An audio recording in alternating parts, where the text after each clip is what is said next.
Nosotros hemos hecho un montón de cosas para tratar, ¿no es cierto?, de consolidar el fortalecimiento de la empresa peruana. Más del 90% de las empresas peruanas son MIPES. Entonces, es absurdo seguir pensando solamente, ¿no es cierto?, en ese menos del 10% que actualmente son las empresas medianas y grandes. Entonces, en eso nosotros hemos abocado a hacer todo un tema político-económica para ver el tema de las MIPES. Lo primero que nosotros nos hemos focalizado durante miles de años, ¿no es cierto?, es en mejorar nuestra macroeconomía. Y entonces, cuando uno ve qué bien nos ha ido cuando nos hemos empeñado en hacer algo, nosotros si vemos cómo estamos competitivamente en los temas macroeconómicos, nos va súper bien. Estamos ubicados en los primeros lugares del mundo. Pero cuando vemos cómo le va a ese segmento nuestro que no está enganchado en estos temas macroeconómicos o que no son empresas grandes que puedan engancharse básicamente a eso, empezamos a ver que no estamos tan bien. En cuanto a sofisticación del sistema, del proceso productivo, en cuanto a absorción tecnológica, y esto tiene mucho que ver con lo que Bruno acaba de exponer, en cuanto a los efectos de la tributación sobre la capacidad de contratación, en cuanto vemos que el desarrollo de clústeres o los encadenamientos en la cadena de valor, estamos hasta las patas. Y entonces ahí es donde nosotros, ¿no es cierto?, en el MEF nos hemos dicho cómo podemos hacer para bajar esos rankings rojos hacia estar en lo que hemos logrado en el tema macroeconómico.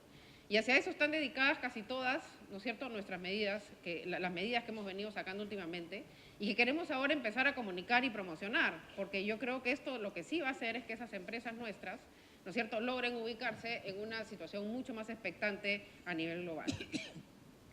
En primer lugar, ¿por qué esto ocurre? Esto no ocurre porque uno nace sabio o no nace sabio. Esto ocurre porque las condiciones del mercado lo llevan a ese más del 90% de empresas peruanas a no poder desarrollarse y crecer. Entonces, lo primero que nosotros vimos es que las empresas peruanas se enfrentan dos costos muy altos. Y esos costos muy altos tienden a ser costos que en otros países suelen estar mejores. Y en ambos casos se producen por un factor claro. Yo no sé, el ministro Torne ha hablado mucho de la formalización. Y estos dos costos, que son básicamente el financiero y el tributario, son costos que están asociados a una poca formalización de la economía. En la medida en que nosotros podemos lograr que nuestras empresas entren en la cadena de valor, ¿no es cierto?, entren en un proceso de sofisticación mayor, estén enganchadas dentro de un proceso comercial, básicamente cadena de valor, vamos a poder lograr reducir esos costos. Y lo que nosotros estamos haciendo es generando medidas para que eso sea posible en el tiempo más rápido posible. El primer costo al que me quiero dedicar es el costo financiero.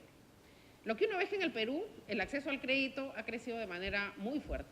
Yo creo que casi todas las MIPES tienen acceso, o por lo menos la gran mayoría de MIPES tienen acceso al crédito. El problema es a qué costo, ¿no es cierto? Lo que uno empieza a ver es que conforme las empresas van creciendo en tamaño, tienen mayor acceso al crédito y además a un crédito mucho más barato, ¿no es cierto? Entonces, lo que uno ve es que esto lo tenemos que de alguna manera, esta discrepancia la tenemos que empezar a reducir.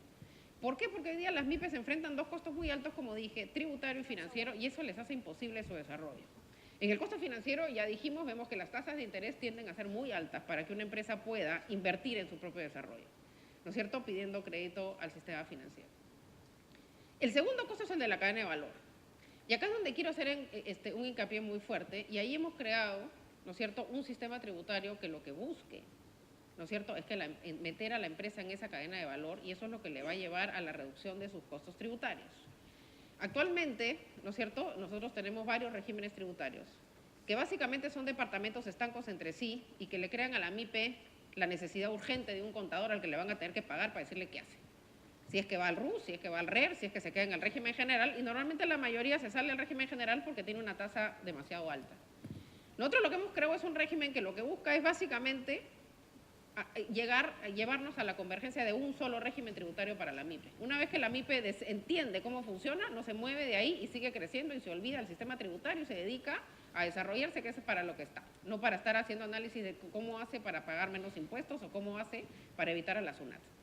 Mañana, tengo entendido, viene SUNAT, y la idea es que estas cosas que nosotros estamos esbozando acá, porque acá el reto grande está en hacer que la SUNAT se vuelva un aliado, ¿no es cierto?, de la MIPE, y no se vuelva un enemigo de la MIPE, porque finalmente la MIPE son sus ingresos. El 90% de los contribuyentes está ahí. Entonces, lo que nosotros hemos buscado es crear un régimen tributario que les permita a esas MIPES entrar en la cadena de valor. Yo creo que muchos no se dan cuenta, pero en realidad el IGB es un impuesto al valor agregado. El problema que tenemos en las MIPES que son semiformales es que la MIPE o vende con IGB, en cuyo caso está pagando un IGB de 18%, es decir, un impuesto a las ventas de 18%, que es un impuesto realmente insostenible para cualquier empresa que se quiera desarrollar, porque no, de alguna manera no ha logrado formalizar, ¿no es cierto?, las compras, porque le compra al sector informal y por lo tanto no le emiten factura. La otra opción es que esa MIPE, que es normalmente las MIPES de servicios, perdón, por ejemplo, una bodega, compra con IGB porque todos los productos que compra se los compran las empresas grandes, formales, pero no le puede trasladar el IGB al consumidor, con lo cual está pagando 18% otra vez de impuesto. Y la idea es que no pague 18, sino solo por el valor agregado, que en promedio en una economía como la nuestra debería ser 6. Entonces, ¿qué es lo que busca ese régimen MIPE tributario que hemos lanzado? Lo que busca el MIPE tributario es que con un esfuerzo de una vez, y ese es el reto que tiene SUNAT, un esfuerzo de tener una simple, muy simple, o sea, llevar libros de manera muy simple, esa MIPE pueda vender con IGB y comprar con IGB. Y si pide un crédito bancario, esos intereses los pueda descontar, con lo cual el impuesto a la renta que paga va a ser muy pequeñito. Pero en realidad lo que sí va a hacer es entra en una cadena de valor que le va a permitir pagar mucho menos impuestos y evitar, ¿no es cierto?, pasarse horas y horas tratando de entender los sistemas de SUNAT. La inversión en entender eso se hace una sola vez y tenemos que poner a disposición de las MIPES todo ese aparato de SUNAT que les permita decir esto sí es fácil, es simple y de alguna manera esa MIPE puede empezar a pagar menos impuestos, desarrollarse y crecer. Entonces, lo que tenemos acá es un ejemplo, ¿no es cierto?, de lo que pasa y sobre todo en ese segmento donde están la mayoría de MIPES, que es el segmento semiformal. O compro con IGB o vendo con IGB, pero no hago las dos cosas y no tengo ningún incentivo para hacerlo. Hoy día lo que nosotros queremos es tratar de hacer que ese régimen sea lo más exitoso posible y lograr incentivar a esas empresas a que lo intenten una vez y ver que no es tan complicado. Esto viene asociado con una campaña en SUNAT muy fuerte, ¿no es cierto? Hace incentivar el comprobante de pago electrónico, que todo esto sea hecho electrónicamente, con el fin de que uno no tenga ni siquiera que llevar contabilidad. Simplemente al emitir la factura, esto queda registrado en SUNAT y cuando no tenga que pagar impuestos ya le sale el importe a pagar. Hacia eso estamos tendiendo y lo que queremos es básicamente incentivar, para nosotros la formalización no es tener un RUC, la formalización es estar inmerso en un sistema de encadenamiento de valor. Y lo que nosotros vamos a hacer es tratar de premiar ese comportamiento porque esa es la verdadera formalización, entrar dentro del proceso productivo y estar dentro de la cadena de valor. Y para eso no va a significar pagar más impuestos, va a significar hacer ese esfuerzo inicial, ¿no es cierto?, de tener una contabilidad ordenada. Muchas personas no saben que pagan IGB cuando compran, no tienen la menor idea, ¿no es cierto?, porque simplemente compran los productos y no lo contabilizan y no saben cuánto impuesto finalmente están pagando. Lo mismo es quien emite la factura con IGB, pero como no lo tiene en sus compras, tampoco tiene claramente porque no hay una contabilidad clara del inmenso impuesto que se está pagando.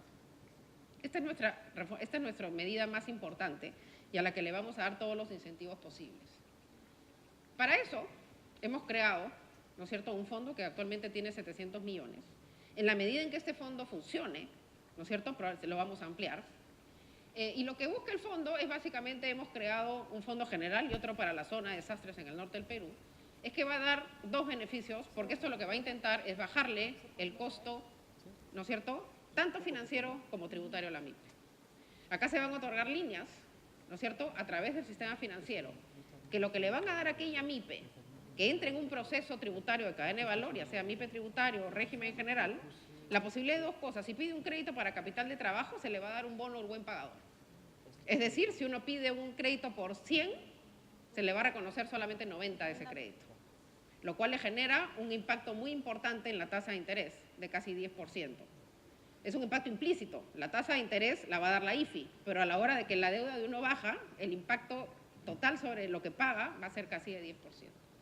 Por otro lado, aquella MIPE que compre activo fijo, o sea, aquella MIPE que tiene menos de 300 UITs de ventas anuales, ¿no es cierto?, va a poder optar por una devolución de ese IGB. Eso no solamente lo hace mejor sujeto de crédito, ¿no es cierto?, porque en realidad tiene un ingreso adicional, sino que además la va a insertar, le va a permitir a esa MIPE desarrollarse y crecer. Todo esto, si es que la MIPE, ¿no es cierto?, está dispuesta a ser formal, y para nosotros ser formal es estar inmerso en una cadena de valor. Para nosotros formal tributario es eso. Entonces, estas son las dos medidas. Esto lo que estamos tratando de hacer es generarle a la MIPE el incentivo para que se siente un par de horas o empiece a pensar cómo hace para entrar al MIPE tributario, que como digo va a ser absolutamente simple y mañana SUNAT lo va a explicar de forma clara. Nosotros estamos trabajando muy de cerca con SUNAT en esto. Este es el tema de la devolución. Como dije, el impacto es muy importante. Si uno compra un activo fijo, va a poder optar por la devolución de su IGB. Porque lo que nosotros estamos asumiendo ahí es que la MIPE no va a poder, digamos, no tiene los ingresos suficientes para poder hacer, digamos, descontar el IGB de las ventas con respecto a un activo fijo que compra. Entonces, ese IGB que paga por el activo fijo puede ser solicitado, ¿no es cierto?, para devolución a la SUNAT. Finalmente, como dije, tenemos que reducir el costo tributario y tenemos que reducir el costo financiero. En la reducción del costo financiero, este es un tema que en realidad viene de muy atrás. Empezó con Mercedes Arauz, cuando estaba, me parece, en el Ministerio de Economía, lo perfeccionó Piero Ghezzi, y ahora el señor Bruno Yufra también nos ha ayudado a seguir impulsando el tema del factoring. Y la realidad acá es que el factoring es un efecto muy importante. En el momento en que nosotros le damos acceso al financiamiento a través de sus facturas a las MIPES, el costo financiero va a bajar tremendamente.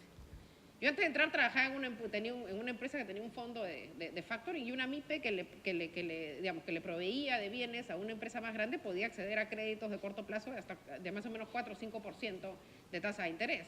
¿Por qué? Porque el riesgo que se asume es el riesgo del pagador. Entonces, lo que nosotros estamos buscando acá, y esto ha tenido mucho éxito y vemos cómo ha venido creciendo de forma casi exponencial, y hacia eso vamos. Básicamente, las medidas que se han tomado es, uno, que las condiciones que aparecen en la factura sean cumplidas, y eso es lo que salió en la ley original y se perfeccionó en la ley anterior. ¿No es cierto? La fecha, por ejemplo, sobre todo la fecha de vencimiento de la factura sea cumplido, porque esa es la única manera de conseguir financiamiento más barato.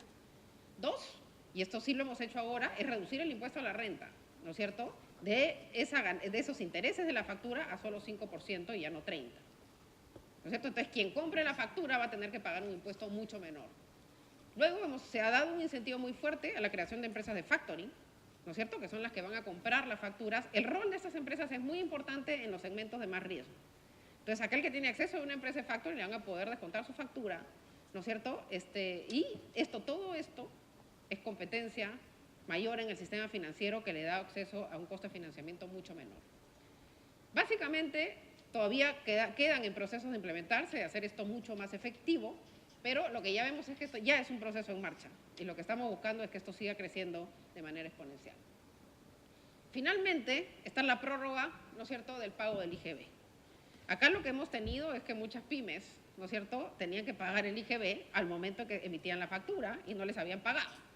Entonces, tenían que financiarse para poder pagar el impuesto. Hoy día se da una prórroga de 3 meses. Uno puede pagar en 3 meses ese IGB, con lo cual damos espacio a que el cliente les pague para poder pagar el impuesto.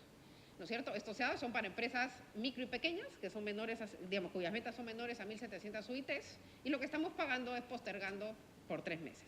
¿Qué exigimos acá, aparte del tamaño? Es que la empresa esté al día, ¿no?, en sus pagos a los tributos. Damos un espacio de 3 meses para que la empresa se ponga al día para que pueda acceder a este beneficio y no tener que pedirle al banco prestado para pagarle a la SUNAT, ¿no? Entonces, la idea es, yo voy a pagar mi impuesto cuando me paguen a mí. Finalmente, tenemos un alivio financiero que también se dio. Yo no sé cuántas están enteradas, pero aquellas empresas, primero, todas las empresas que tengan deudas con la SUNAT menores a 1 UIT van a ser condonadas, ya no se tienen que pagar. Y las que tienen deudas mayores a 1 UIT, pero menores a 2.300, van a tener una reducción o una amnistía por los intereses y moras, ¿no es cierto?, según la tabla que está ahí.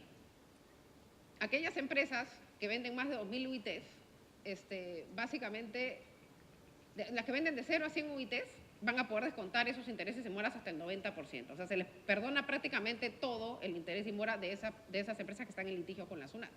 Las que venden entre 100 y 2.000 UITs van a poder reducir esos intereses y moras en 70%. Y las más grandecitas van a poder reducirlos hasta en 50%.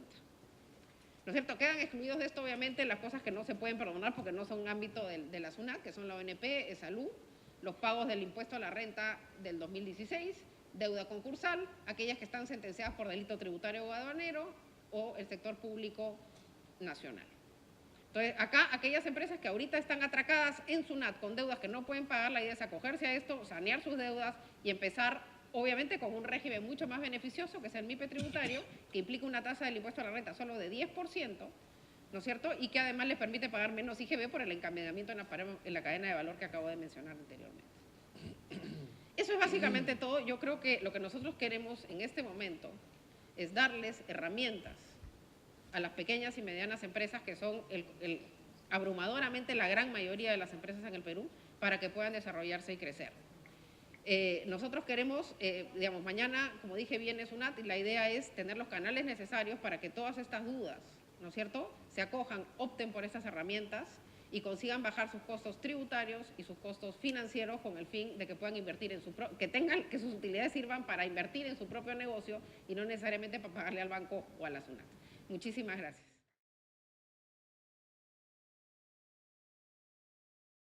Gobierno del Perú, trabajando para todos los peruanos.